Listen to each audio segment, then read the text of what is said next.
সারাদিন খেতে না পাওয়ার পর মনে হয় রাতের বেলা এমন কি একটা শর্টকাট রান্না করব যে শুধু সেটা দিয়ে ভাত খেলে মনে হবে সারা দিনের খাওয়ার তৃপ্তি একেবারে মিটে গেছে। তো নিয়ে নিলাম, ফ্রিজে ছিল চিংড়ি, করে নিলাম চিংড়ির ভর্তা। গরম ভাতে মুখে দিচ্ছিলাম আর মনে হচ্ছিল এরকম রোজই না খেয়ে থাকতে পারতাম আর এটা পেয়ে যেতাম। তো তোমাদের সাথেও শেয়ার করছি, চলো। কড়াইতে একটু তেল দিয়ে নিলাম, তেল দিয়ে ভালো করে কেটে রাখা পেঁয়াজগুলো একদম চটকে চটকে দিয়ে দিলাম। দিয়ে দেবার মধ্যে নুন নুন দিয়ে সুন্দর করে একটু লাল লাল করে ভেজে নেব। পেঁয়াজ ভাজা হতে থাকুক, ওইদিকে দেখি আরও হাফখানা পেঁয়াজ, লেবু আর এই যে খোসা ছাড়ানো চিংড়ি রয়ে গেছে। এবার পেঁয়াজটা ভাজা হয়ে গেল, পেঁয়াজটা নামিয়ে নেব।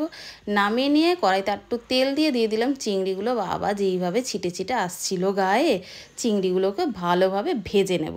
চিংড়িগুলো ভাজা হয়ে গেলে নুন হলুদ তো মেখেই রেখেছিলাম, আর একটু তেল দেবো, কারণ এক্সট্রাভাবে তো বেশি আর কাঁচা তেল ইউজ করতে পারবো না। তো এই তেলটা দিয়ে ভর্তাটা মাখতে হবে আমাকে। ভেজে নেওয়ার পর ফ্লেমটাকে অফ করব, গ্যাসের ফ্লেম অফ করে নিয়ে চিংড়িগুলোকে খুন্তি দিয়ে যতটা পারি টুকরো টুকরো করে নেব। মনে রেখো ফ্লেম চলাকালীন কিন্তু এটা করো না, তাহলে ভেতরটাও ভাজা হয়ে গেলে ভালো লাগবে না। ব্যাস, প্লেটে সব নামিয়ে নিয়েছি। আগে থেকেই ভেজে রেখেছিলাম কয়েক কোয়া রসুন আর শুকনো লঙ্কা।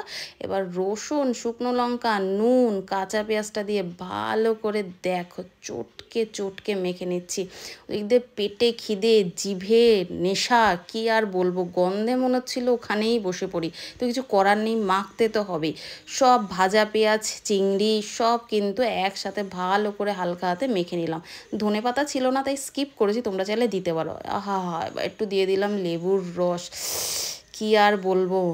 এবার এটা খেতে দিয়েছিলাম ছেলেকে বললাম, বাবা কেমন হয়েছে? সে তো খেতেই ব্যস্ত, শুধু এই দিয়েই খাবে আর কিছু খাবে না। বললাম কেমন হয়েছে বল, সে দেখো এত নাকি তার ভালো লেগেছে। চলো।